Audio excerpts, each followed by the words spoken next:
Welcome everyone to today's All Hands on Deck call. Thank you so much for joining us. I'm Carrie Jensen with National DEC and glad to have everyone joining us today. We're really excited for our two partners that are going to share some of their information, and so we want to be able to jump right in and hear from them. Throughout their presentations, if you have questions, please enter them in the chat and then we'll be able to answer those towards the end of our call today. We are going to start off with Caitlin Powers and Dr. Yogesh from FQA Institute for Social Impact. They are a national nonprofit that is helping people with substance use disorder and their families. So we're going to be lucky enough to hear from them today. So let me stop sharing my screen so they can pull their PowerPoint up, and I'll turn it over to you, Caitlin and Yogesh. Awesome. Sounds good. Let's see if it works as well as it did in our test run. All right. You guys seeing a title slides? We're good. Yes. Awesome. All right. Great. Well, first, thank you so much for having us. We attended the All Hands on Deck call, two All Hands on Deck calls last year. So it's great to be able to join you again and to share a little bit about what we're doing. So as Carrie mentioned, Yogesh and I work for FQA Institute for Social Impact. I'm the executive director at the nonprofit, and Yogesh is a clinician by training. So he's one of our clinical leaders at the Institute. So in this overview, we'll tell you a little bit about kind of who we are, why we're interested in substance use disorder, and then how we support organizations that work in this space, as well as an opportunity to potentially partner.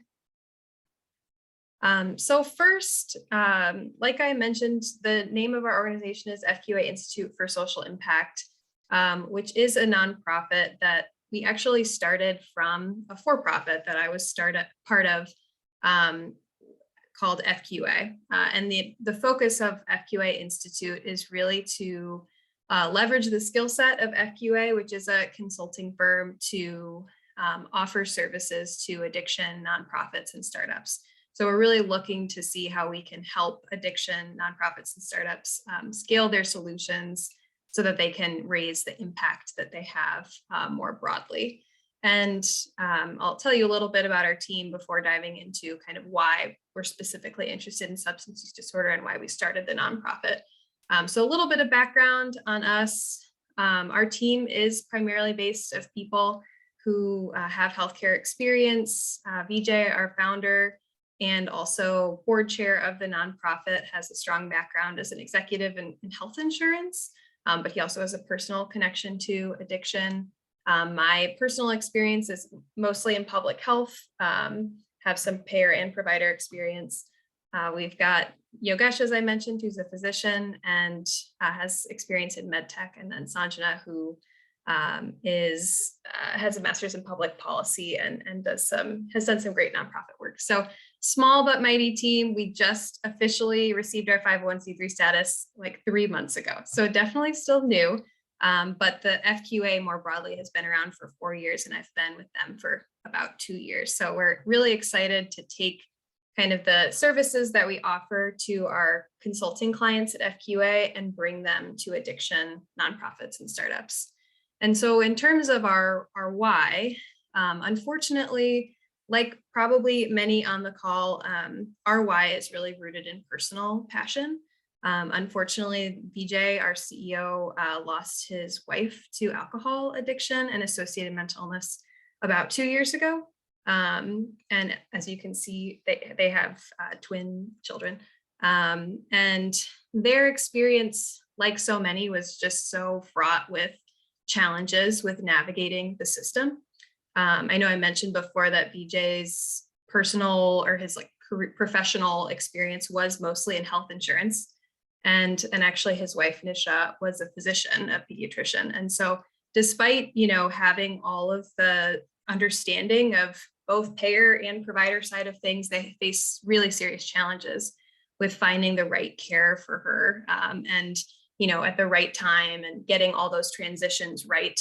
And as this group knows very well, that has so many impacts beyond the person with substance use disorder in terms of family and, children and all of that. And so we really wanted to start FQA Institute for Social Impact to try to help others who went through what VJ, or who are going through what VJ and his kids and wife went through with the loss of Nisha, and try to, make others' experiences better.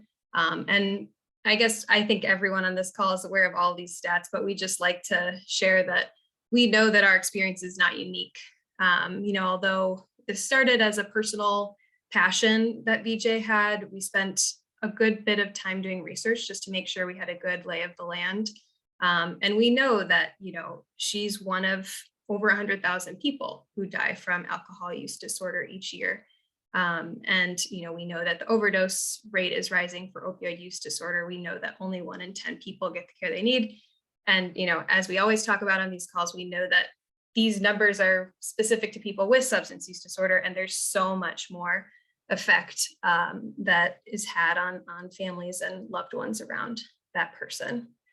And so what we've set out to do, like I mentioned, is first, we want to take the consulting services that we offer to our for-profit clients and bring them to addiction-focused organizations, mostly in the nonprofit space, but also some for-profit startups. And so we're, right now, for example, we're doing a strategic planning project for an addiction startup that's new and has their nonprofit status and have been fundraising, but are trying to kind of create their 5-year vision. And so that's kind of an example of our main area of work. We're also working on launching a startup accelerator with Matter, which is a healthcare incubator. And so again, looking to just help how we can using the background that we have.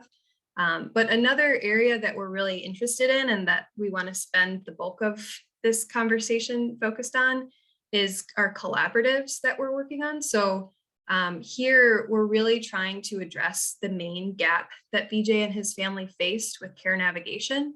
That it was very hard to know where to start, where to go after, the first round of treatment occurred, how to navigate between inpatient and outpatient and other social supports that were needed. And so we're launching these collaboratives, which will bring together people working in the care navigation space to share ideas and challenges that they're facing, in hopes that this kind of grassroots information sharing of people in similar roles across the country could help with, bringing to bear those solutions more quickly, not waiting for it to get to a research publication, but enabling that information sharing sooner. So certainly some similarities with National DEC it's set in terms of information sharing. And so we'd had a conversation with Carrie and team a few months ago about learning from your experience creating these kind of collaborative discussions. And, I think while ours is different in that it's focused on care navigation and, not drug endangered children, and it's also more national, the intent is to have representatives of 10 to 15 organizations across the country with people in similar roles coming together to share best practices. It was really nice getting to pick the brains of Carrie and others on just, ways of approaching those types of discussions.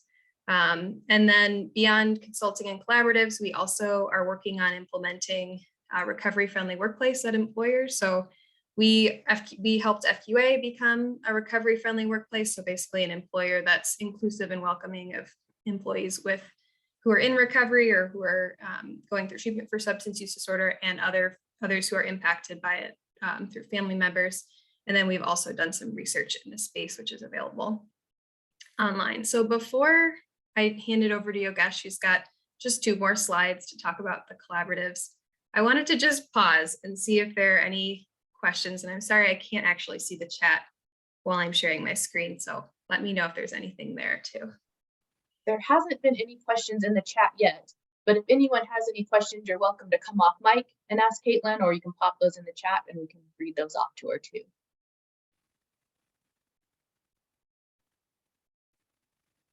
Okay.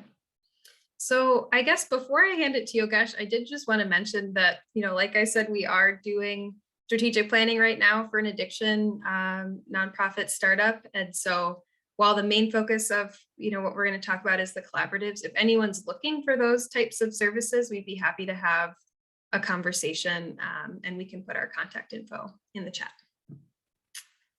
All right, Yogesh, I'll hand it over to you. Thanks, Kathleen. Thanks, Kathleen, and thanks everyone. So, as Kathleen mentioned, care navigation was one of the biggest challenge that our CEO and his family face when trying to find the care for his wife. Our research also identified that care navigation is one of the critical area which could potentially impact the outcome when we are trying to treat the patient. The current addiction care ecosystem, however, is fragmented and somewhat siloed, which makes this care navigation challenging at all the stages of care. So let me start with one example of Alex, which is a situation where care navigation is not so smooth. Let's say at the stage of screening, or when she's looking for the care, or at the stages of follow. So during the screening, although being a high risk individual, the patient is not routinely screened. That is pertaining to stigma around the healthcare providers, similar to general public, which makes provider uncomfortable sometimes while asking these kind of questions. While looking for the care, definitely family doesn't know about their MAT option, or just know about the Alcohol Anonymous or other similar organizations. In terms of follow-up, when they try to come back to the clinician, the patient leaves with a list of providers, but they are usually typically overwhelmed by options and without sufficient support. So this is where we want to change from our personal experience and research. We know the impact that this particular uh, changing the process in care navigation can have on the patient experience. So let me talk about Ryan's case, where as a part of Ryan's intake, his PA performs SUD screening in all the scenarios, all the patients who are high risk. Then Ryan's case manager, once he coordinated with his recovery coach and then discusses his non-clinical type of needs, not only the clinical or emergency complication elements, and then suggest him the nearby treatment options to start with immediately.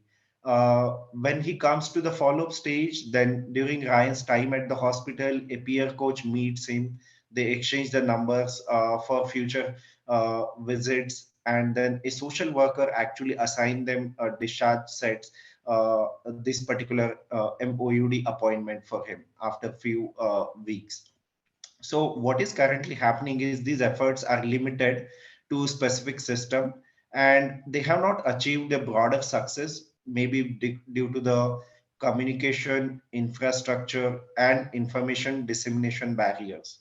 So what we believe is this care navigation effort has so much potential to impact the patient and then family's experience, and we want to bring together people who are working on care navigation at grassroots level to collectively brainstorm on these issues, best practices, and link those models to create the potential impact. Uh, now, how this particular collaborative will basically help improve the health outcome is what our research also says, that just 10% of the people with SUD actually gets the care that they need. And in care navigation collaborative, we will be bringing these people and the leaders in the similar role at different organizations who are working across the country to discuss these challenges, then collectively solve this kind of problem, learn from each other's uh, uh, uh, experiences, and share their best practices for the broader audience and broader good of the society. In our discussion, we would broadly cover open discussions where members can share their current issues, best practices with those attendees. Then we will also have some internal speaker when a member from the collaborative could be asked to speak on the topic that they have expertise, for instance, a transportation support. Then trainings where an external speaker provide training on topic of interest to the group, or maybe sharing the information, sharing resource directories, network access to the special network of the specialist and other type of care providers. and spreading the awareness about the new offering or the solution that could be helpful for the broader audience. Now here, FQA wants to play a role of uh, basically onboarding those participants, then facilitate those meeting and those sessions, coordinate with the inviting those speaker, identifying the expert who can be who can deliver and provide that knowledge resource to the participants, and then present on the topics as they are relevant. And at the last, take out all the learnings that we had throughout this brainstorming session, and then disseminate this particular knowledge in terms of papers and other literature for the broader audience who could not be part of these sessions. And the key reasons why someone should join our collaborative is we believe it is a good opportunity to improve on capacity and the processes, gain the knowledge about best evidence practices, and then explore the collaboration opportunities beyond the healthcare systems that we are currently working. So I'll hand over to Caitlin for the next slides. Yeah, thanks, Yogesh. So we really just have this final slide that we always like to include that, we know we're coming at this based in our experience, and we know that others have different experiences to bring to the table. And, we are still developing this collaborative. And so we do hope to launch in the next 2 months, but we welcome any feedback that folks have. We are humble in our approach to this work. We do hope to kind of spark good discussion that provokes, debate and comes to solutions, really just trying to create a forum where this kind of information sharing can happen. So I guess I'll pause here and stop sharing my screen. I think in case it didn't come through clearly, we're really looking for anyone who works in the care navigation space. We think of that primarily being, case managers, social workers, care coordinators, peer coaches, folks working in that space with people with substance use disorder and their families, looking for representatives of different organizations across the country in those types of roles who are interested in having monthly discussions about their work, hour-long calls kind of thing.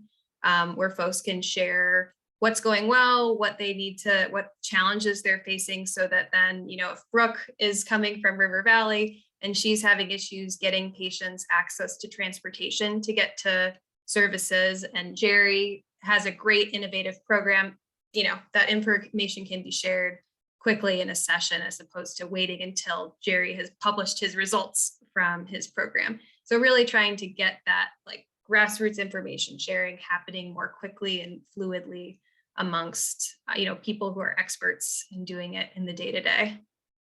Any questions or feedback or interest in this?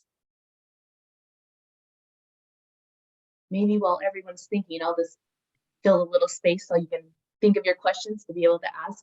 Hopefully you kind of see the connection. National DEC's vision is 100% healthy, safe children, families, and communities, free from the negative impact of substance misuse and drug activity. So you can see how FQA is doing those kind of things and helping us make those connections. We want children to be safe, but in order for children to be safe, their parents and caregivers need to have the correct support and the correct help and assistance, and FQA can make sure that we're making those connections. And once children and families are safe, all of our communities are going to be much safer. So we're excited for this partnership and to kind of help as these collaboratives get launched and get some of our network connected to you guys so they can share the information and also bring the information back to our network that they're learning from you guys. So that will be very beneficial. Thanks, Carrie. Any questions or comments that anyone has right now?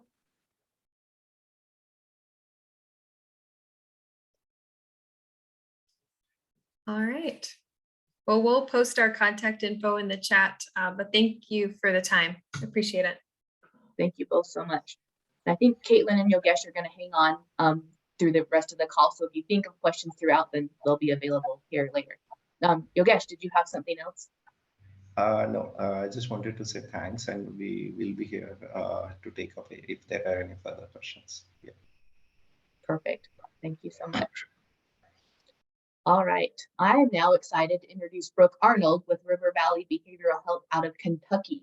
And she's going to tell us about some of their DEC efforts and how they have been starting the DEC Alliance in her area. So thanks, Brooke, for being here. Yeah, thanks for having me. I'm going to try and pull this up. Hopefully my computer doesn't lag too much. All right, so it's great to be with you all this afternoon, and I hope you're staying warm and cozy in Kentucky, or cold by our standards, I should say, depending upon where you're coming from. So like Carrie said, I am Brooke Arnold, and I am with RiverValley's. Oh, can you guys still see me? I got a weird message from Zoom.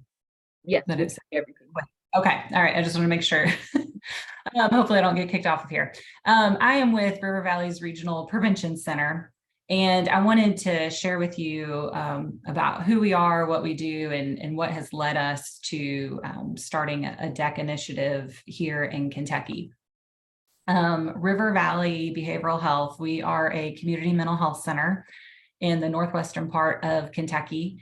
And our president and CEO is Dr. Wanda Figueroa.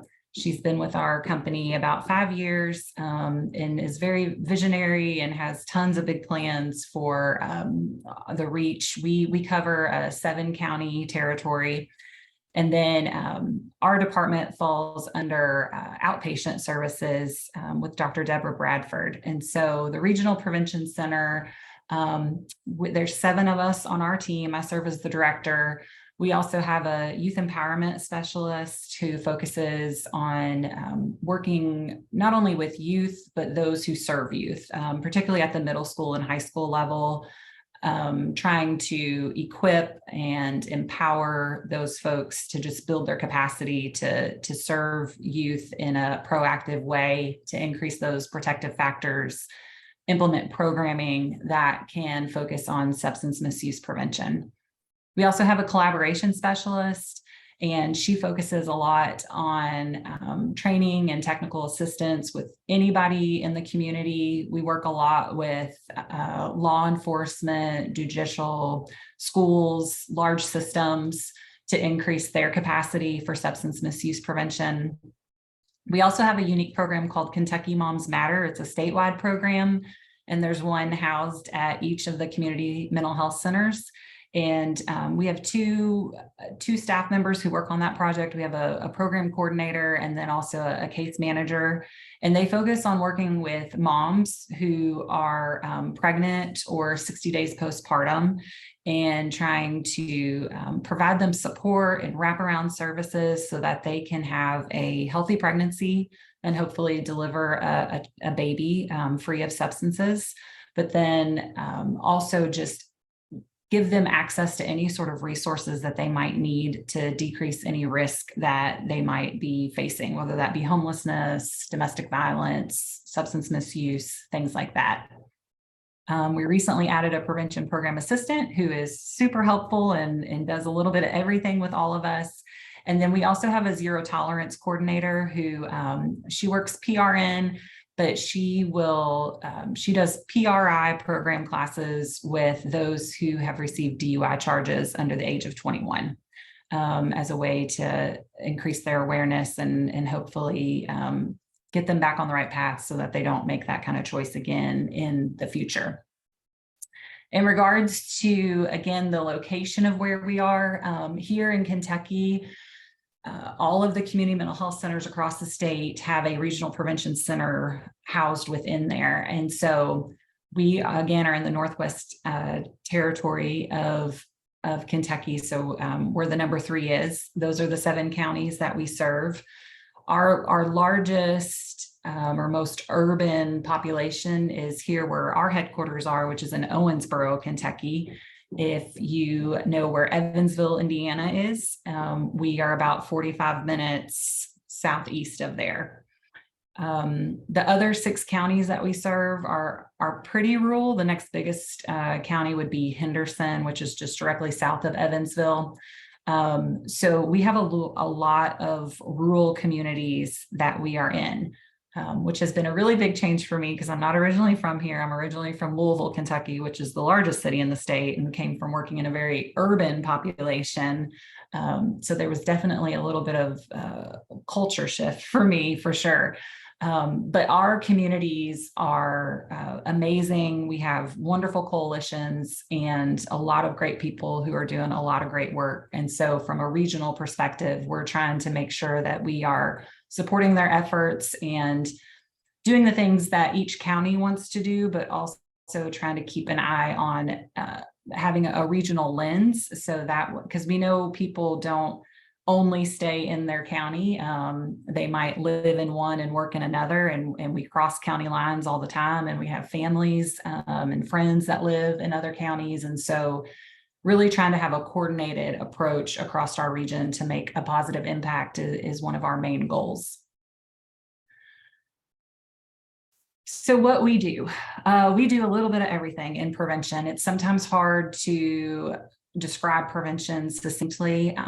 We do lots of trainings and lots of community outreach.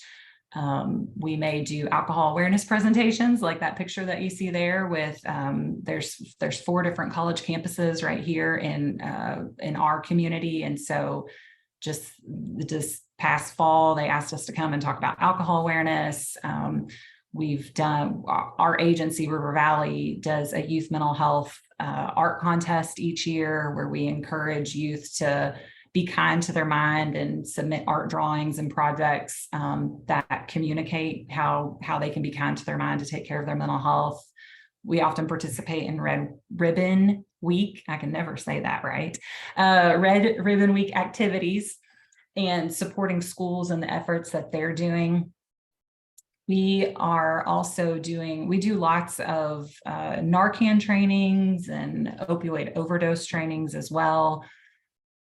A lot of what we're trying to do is build people's capacity. So we have worked closely with Carlton Hall and Amy Ronshausen. If you're familiar with those two, they have come to our region twice now and have led an adult leadership conference that we put on each year, and have just been so supportive of the efforts that we're doing here in our region and also across the state of Kentucky. We adore them and love them. In addition to substance misuse prevention, we do spend some time focusing on suicide prevention as well. It's hard to talk about one without the other. And so we're pretty heavily involved in our regional suicide prevention coalitions, lifesaver walks, anything where we can try to can stop that and educate people on signs and what to do if they have concerns about a loved one. Trying to get my computer to move forward here for me. So along with that, we do specifically receive funding for opioid prevention efforts. What's interesting about Kentucky is that in some regards, our state sort of looks, when it looks at data regarding substances, it's almost kind of split in the middle. The eastern side of the state has struggled with opiates as their main substance of abuse for many years, while us over here on the western part of the state, methamphetamine has been the largest drug category. And that is still true. Our law enforcement consistently tell us that methamphetamine is like the #1 drug that they're running up against in our communities here on the western part of the state. But opiates are certainly starting to change that. One of our counties that we serve, they've had 3 overdose deaths among those under the age of 18 in the last 3 months. And so it has certainly made its way across the state. And so our state receives opioid response money. And so that's been filtered down to us in the regional prevention centers. So that funds 2 of our positions that we have in our team. And they focus on things like promoting Too Good for Drugs as a curriculum in the schools, and Sources of Strength, which is being implemented in some of the schools that we serve, at the elementary and high school level. We also have a regional youth council that's been developed. And again, like I said, we're providing opioid overdose prevention trainings. We distribute lots of prescription medication lock bags to try to encourage people to make sure they're storing their prescriptions in a safe manner. And then we also have pharmacy bags that we're handing out and giving to any pharmacy that wants them that has opioid prevention messaging on there, as well as locations of drop boxes for where folks can dispose of those medications in a safe and responsible manner.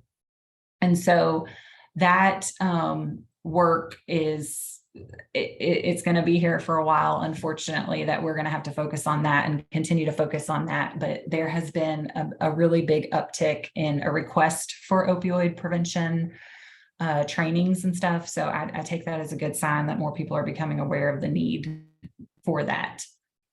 One other thing that we do here in the state of Kentucky that has been going on for a long time is something called the KIP survey. It stands for Kentucky Incentives for Prevention, and it's done by Reach Evaluation out of Louisville.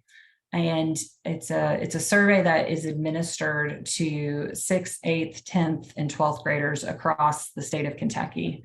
It started in 1998, and it started to be implemented biannually in 2004. It was always administered in the fall of even-numbered years. Unfortunately, 2020 was an even-numbered year, so we were not able to implement that survey. But they were able to do it in 2021. This is where we get a ton of our data for the state, and it's always really interesting to see what students are reporting. There's well over 113 questions that are asked. Specifically about alcohol, tobacco, and other drugs, like self-reported use, perceptions, accessibility, as well as their social and emotional well-being. So things related to school safety, mental health, bullying, school performance, community involvement, all of that. With each iteration of the survey, more and more questions keep getting added because we just want to find out more information. So this year there were questions added about how COVID had impacted the youth. And so while we did not get as many responses in 2021 as we have in years past, part of it, I think, some schools were still in a hybrid function and things like that. It still gives us really great data that we're able to look at from a state perspective, but then also from a regional perspective. And then our individual counties will usually share their individual results. It is completely anonymous and a voluntary survey. And they've made it web-based now, which makes it really easy for students to complete, and it helps us get the data back from Reach a little bit faster. But I wanted to share just a few snippets from the 2021 data that we got back for our region here, just to kind of give you a glimpse at what the students are reporting. Just as far as demographics, so we had over 6,300 students in our region complete the survey. The majority of the students in our region, 71%, were non-Hispanic white. And you can see that it was pretty even across our 6th, 8th, and 10th graders that took it. And there were less 12th graders that took the survey. They ask all kinds of demographic questions, things about if they have any military in their family, their gender. There's tons of demographic information. This one is looking at if they think drug use is a problem at their school.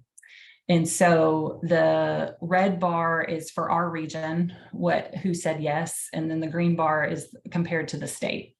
So all the other schools that responded. And so you can see that about a little over half of our 10th and 12th graders do think that drug use is a problem at their school, which is higher than the state average. And then another question was, do you think selling or dealing drugs is a problem at your school? And again, it was highest among our 10th and 12th graders that said yes. And in this category, our region is a little bit higher than the state average as well. They ask about if you drink, where do you drink? And the largest percentage said that they do at home. And so I think this information is really interesting, and it's something that we have shared at in different coalitions and different meetings to let people know. A lot of times parents or adults or caregivers don't think that that's happening in their home. But according to the students that took this survey, 42% say that's where it's at. That's where it's happening, followed by friends' homes. So it might not be in their home, but it's at their friend's house that if they're choosing to drink. This other one, though, they ask about connection to a trusted adult, which we know is the #1 protective factor. Do you know an adult in or out of school with whom you could talk or go to for help? And so this is the percent that answered no, that they don't know an adult in or out of school. And this number always breaks my heart. Anything over a 0% just breaks my heart that we have students in our region and in our state that say that they don't know who they could go to. And so that is such a driving force for our interest in our region to really spread DEC information and efforts and making sure that we're all doing the very best that we can to make sure that we don't have any students or anybody for that matter, whether they're students or not, that don't feel like they have somebody that they can talk to. If it's not at the school, then somebody in their community that they can go to and access services and help. So in September of this past year, we hosted our first DEC trainings in our region. And this was something that had been talked about for several years. And we just didn't quite get it going. COVID hit. And then so it was probably a year ago, I think it was in January. I got on a phone call with Stacy Reed, and I said, this is going to be the year. Like, we are going to get you here in Kentucky. We're going to make this happen. And so we did. And it was so great. Eric and Stacy and Carrie came and tromped around with me in some of our counties. And so we had over 70 people trained in the awareness training. And we had such a great response from that. We had so many people that stayed after to ask questions, that said, okay, what's next? I had some folks from our hospital that came, and 2 of them were nurses who stayed after and wanted to know how can we go to legislation and start changing things. Like, they're on fire for it. There was a lot of folks who went back to their respective disciplines and said, we need to have this training, or you should have been at this training. Like, you missed out on amazing opportunity. And then we also definitely had a handful of people who said, okay, what's next? Now what? Like, where do we go from here? So I had told everybody, like, we're gonna keep moving forward. I don't want to stop at the awareness, because it's one thing to know about something, but it's a whole nother thing to do something about it. And so from that, we have since started a steering committee formed for our region. And within this steering committee, I'm part of it. Several of my team members are part of it. We have a drug-free communities grantee in one of our counties, and so their coordinator is involved. We have a lot of support from, they're called Family Resource Youth Service coordinators that are in each of the schools in our state. They're at the elementary, middle, and high school level. They have been a huge part of our steering committee. We have nurse practitioners, coalition coordinators, a court designated worker from the administration of courts. Department of Community-Based Services is our version of Child Protection Services is a part of this, as well as Health Department. And so we have started meeting monthly to make plans for what comes next. And so we've been working with Eric and Carrie and Stacy for them to come back to our region in April of this year.